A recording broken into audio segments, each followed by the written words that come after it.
मैं संदीप मिश्रा आप लोगों को सत सत नमन करता हूँ।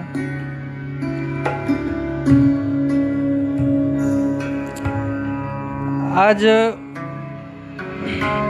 हम लोग यौन से संबंधित कुछ बातें करेंगे।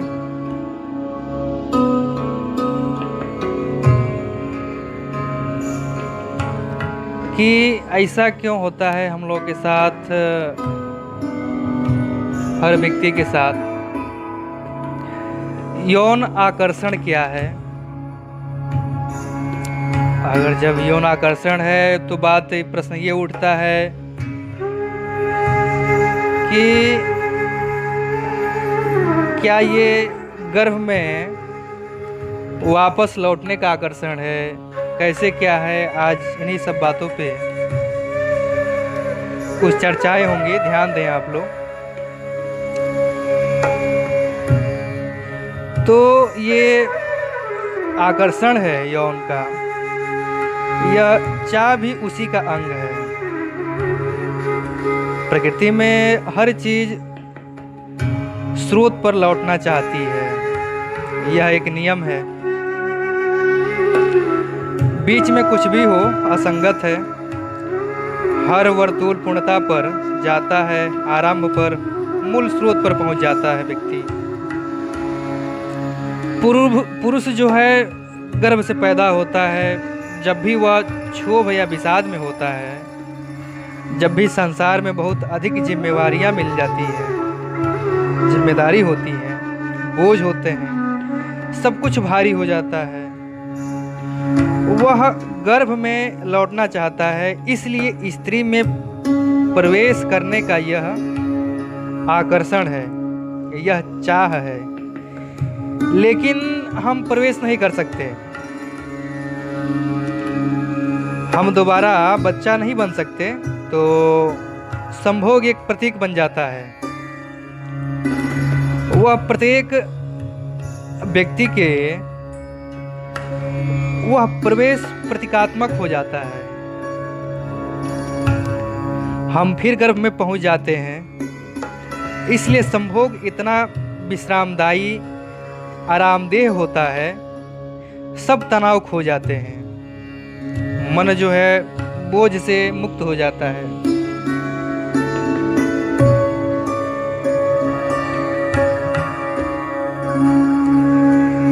कम से कम उस क्षण में हम आनंदित होते हैं। यह एक रेचन है। हम बहुत सी धूल झाड़ लेते हों तो संभोग एक राहत, एक विश्राम बन जाता है और स्त्री एक गर्भ बन जाती है। यही आकर्षण का हिस्सा है, कामना का हिस्सा है।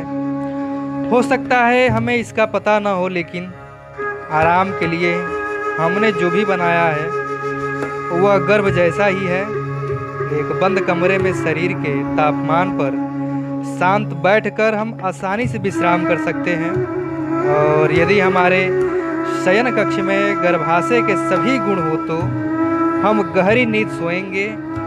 एक दीवार घड़ी भी हमें सहयोग देती है, उसकी टिक टिक टिक टिक चलती रहती है। वह माँ के हृदय की टिक टिक टिक टिक जैसी ही है, जो गर्भ में बच्चों को सुनाई पड़ती है। वह उसे सुनता रहता है। टिक टिक की लय सहयोगी है। सिराहना, जो भी चीजें हम प्रयोग करते हैं वो गर्भ जैसी ही है। अब तो वैज्ञानिकों का कहना है कि देर अबेर हम सोने के लिए ठीक गर्भ जैसे चैम्बर बना लेंगे, ठीक वैसे ही, क्योंकि वे हमें गहरी से गहरी नींद दे पाएंगे। निर्वाण की परम धारणा भी गर्भ जैसी है। गर्भ में बच्चा एकदम स्वतंत्र होता है, सब जिम्मेवारियों से मुक्त होता है। उसे किसी चाह का पता नहीं चलता, चाह उठने से पहले ही तृप्त हो जाती है। इसी को हिंदू कल्प वृक्ष कहते हैं। स्वर्ग में ऐसे वृक्ष होते हैं जिनके नीचे हम बैठे हों और जैसे ही हमारे मन में कोई चाह उठती है तत्क्षण वह पूर्ण हो जाती है। इच्छा, मांग और आपूर्ति के बीच कोई अंतराल नहीं होता, कोई समय का अंतराल नहीं होता। चाह उठी नहीं कि पूर्ति हो जाती है। गर्भ में ऐसा ही होता है। वह कल्प वृक्ष है। बच्चे को कभी पता नहीं चलता कि वह भूखा है। इससे पहले कि भूख लगे वह तृप्त हो जाती है। बच्चे को कभी पता नहीं चलता कि वह प्यासा है। इससे पहले कि प्यास लगे प्यास तृप्त हो जाती है। उसे किसी संघर्ष, किसी तनाव का पता नहीं चलता। उसके सारे काम चुपचाप समाविष्ट द्वारा कर दिए जाते हैं। मनोवैज्ञानिक भी कहते हैं कि यही कारण है कि गर्भ में बच्चा सचेत नहीं हो सकता, क्योंकि चेतना के लिए संघर्ष की, श्रम की जरूरत है। चेतना विकसित ही तब होती है जब पहले मांग उठे, फिर एक अंतराल हो और फिर उसकी पूर्ति हो। वह अंतराल हमें सचेत करता है। यदि कोई अंतराल न हो तो हम जो चाहें वह तत्क्षण पूरा हो जाए तो हम सो जाएंगे। तो बच्चा 9 महीने तक लगातार सोया रहता है, एक क्षण के लिए भी नहीं जागता। जागने की जरूरत भी नहीं है, सब जरूरतें तो हो जाती है। कोई पीड़ा नहीं है, कोई कष्ट नहीं है, कोई तनाव नहीं है, तो चैतन्य संभव नहीं है, वह सोया हुआ रहता है। और जब यह पैदा होता है तो इतना बड़ा धक्का लगता है कि मनोवैज्ञानिक फ्राइड कहते हैं कि कोई भी कभी भी उससे उबर नहीं पाता। यह एक चोट है, यह एक घाव की तरह सदा हमारे भीतर रहता है। और मैं सोचता हूँ कि वह ठीक है। जब बच्चा पैदा होता है तो उसे एक धक्का लगता है। वह अदन के बगीचे से, स्वर्ग से फेंक दिया जाता है। वह सब कुछ इतना सुंदर था कि वह सोया हुआ था। वहाँ इतना आराम था कि उसे एक क्षण के लिए भी उसको जागने की जरूरत नहीं थी। यह एक स्वप्न लोक में था और अब उसे जबरदस्ती बाहर फेंका जा रहा है। इस बात की कि पूरी संभावना है कि बच्चे का अचेतन गर्भ में रहने के लिए संघर्ष करता होगा। कहना कठिन है कि सच में ऐसा है कि नहीं, लेकिन संभावना पूरी है कि बच्चा गर्भ में बने रहने के लिए संघर्ष करता है। वह बाहर आने में हर तरह की कठिनाई खड़ी करता है, इसीलिए पीड़ा और संघर्ष होते हैं। वह बाहर फेंका जा रहा है, बाहर निकाला जा रहा है और गर्भ के बाहर पहला क्षण इतनी बड़ी पीड़ा का होगा कि इतनी पीड़ा उस बच्चे को फिर कभी नहीं होती। मृत्यु भी इतनी कष्टपूर्ण नहीं होगी, क्योंकि पहली बार उसे अपने आप श्वास लेनी पड़ेगी और संसार अपनी सारी चिंताओं के साथ शुरू हो गया। अब वह केंद्र होगा और उत्तरदायी होगा और उसे अपना बोझ खुद उठाना पड़ेगा। वह माँ से बाहर फेंक दिया गया, अब उसे श्वास लेनी पड़ेगी और भूख लगेगी तो रोना पड़ेगा। और अब कुछ भी पक्का नहीं है कि जब उसे भूख लगेगी तो वह पूरी होगी या नहीं, निश्चित ही नहीं है। यह निर्भर करेगा, वह आश्रित हो गया। वह अपनी हर जरूरत के लिए उसे संघर्ष करना पड़ेगा। लेकिन फिर हम बच्चे के लिए हर तरह से हर सुविधा का प्रबंध करते हैं ताकि चोट बहुत गहरी न जाए। माँ की उसकी ज़रूरतों को तत्क्षण पूरा करती रहती है। इस कारण बच्चे को लगने लगता है कि वो संसार का केंद्र है और सारा संसार उसके पीछे चलता है। बस जरा से रोने भर से पूरा संसार उसके चरणों में आ गिरेगा। इससे बड़ी अहंकारपूर्ण शुरुआत होती है तो हर बच्चा बड़ा अहंकारी होता है और फिर पीछे और सदमे भी आएंगे, क्योंकि यह तो बस पहला जन्म था। बहुत से जन्मों में शुरुआत थी। जो लोग मानवीय प्रक्रिया को गहरे से समझे हैं वे कहते हैं कि पूरा जीवन ही एक अनवरत जन्म है। कई जन्म होते हैं। एक दिन आएगा जब माँ बच्चे को दूध पिलाना बंद कर देगी। अब उसे भोजन पर निर्भर रहना पड़ेगा, उसे चबाना पड़ेगा, उत्तरदायित्व तो बढ़ जाएगा। अब भोजन चबाना पड़ेगा, पचाना पड़ेगा। दूध की बात कुछ और थी। बच्चा कुछ नहीं कर रहा था, बस चूस रहा था। वह बस चूसने वाला था। तो रोज रोज उत्तरदायित्व तो बढ़ता जाएगा और वह माँ से दूर और दूर होता चला जाएगा। और जितना दूर किया जाएगा संसार उसे उतना ही घेरता चला जाएगा। और संसार प्रतिकूल है। गर्भ कभी प्रतिकूल न था, मित्रवत था। संसार मित्रवत नहीं है, वहाँ प्रतियोगिता है और सब अपने में उत्सुक हैं। हम में कोई उत्सुक नहीं है। संसार हमारी माँ नहीं है। जब बच्चा स्कूल जाता है तो वह एक विरोधी संसार में प्रवेश कर रहा है, जहाँ चोटें हैं, घाव है और धक्के हैं और वह चलता रहता है। और अंतिम विच्छेद तब होता है जब बच्चा किसी स्त्री के प्रेम में पड़ता है। वह बड़ा हो रहा है, माँ के साथ अंतिम विच्छेद है। वह आखिरी सेतु टूट गया, लेकिन अभी भी यह पुरुष रूपी बच्चा ऐसा ही व्यवहार करेगा जैसे पत्नी उसकी माँ हो, पर वह है नहीं। वह अपने से उत्सुक है और पति अपने में उत्सुक है। दोनों अपने अपने में उत्सुक हैं। दोनों ही अहंकार है और हर पति प्रयास करता रहता है कि उसकी पत्नी माँ की तरह व्यवहार करे। यही संघर्ष है। वह उस तरह व्यवहार नहीं कर सकती। उसकी अपनी पसंद है। माँ तो पूरी तरह समर्पित थी।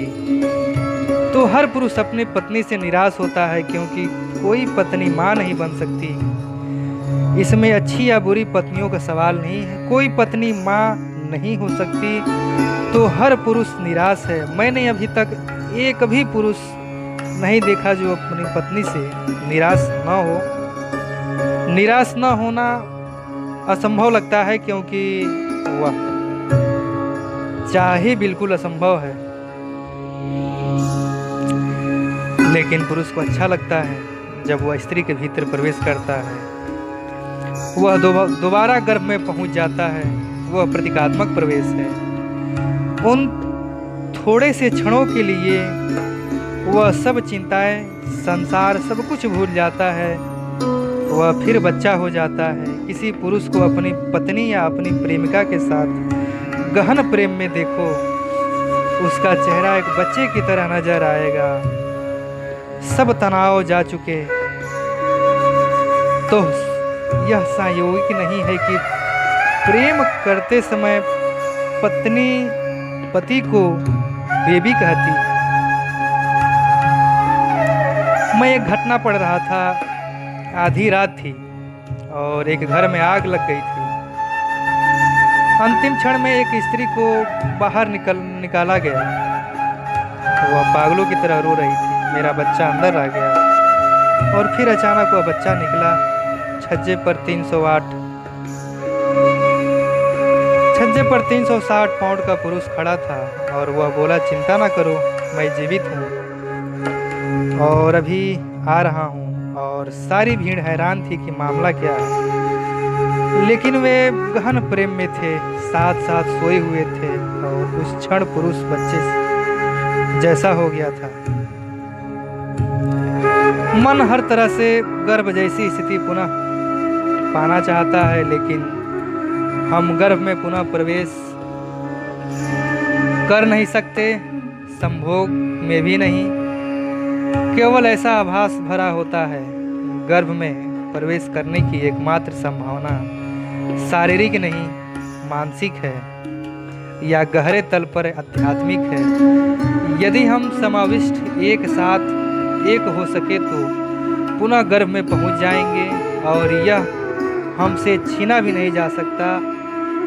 तब पूरा अस्तित्व माँ बन जाता है। तो मेरे देखें वे धर्म अधिक वैज्ञानिक है जो कहते हैं कि परमात्मा पिता नहीं माँ है। जिन्होंने परमात्मा को पिता कहा है वे उतने वैज्ञानिक नहीं है, क्योंकि पिता कोई बहुत जरूरी नहीं है, केवल संयोगिक है। पिता शब्द सदा से नहीं था, माँ शब्द पिता से बहुत पुराना है। यहाँ तक कि अंकल शब्द भी पिता से पुराना है, क्योंकि 5000 साल पहले कोई विवाह नहीं होते थे। समूह में लोग साथ साथ रहते थे। बच्चा अपनी माँ को जानता था, लेकिन उसे यह नहीं पता होता था कि उसका पिता कौन है। इसलिए समूह के सभी पुरुष उसके अंकल थे। अंकल या चाचा पिता शब्द से पुराना शब्द है। सभी पुरुष चाचा होते थे, क्योंकि यह पक्का नहीं था कि पिता कौन है। पिता तो बाद में आया, जब एक पुरुष एक स्त्री पर अधिकार करके बाकी सब पुरुषों को धकेलने लगा तो पिता अस्तित्व में आया।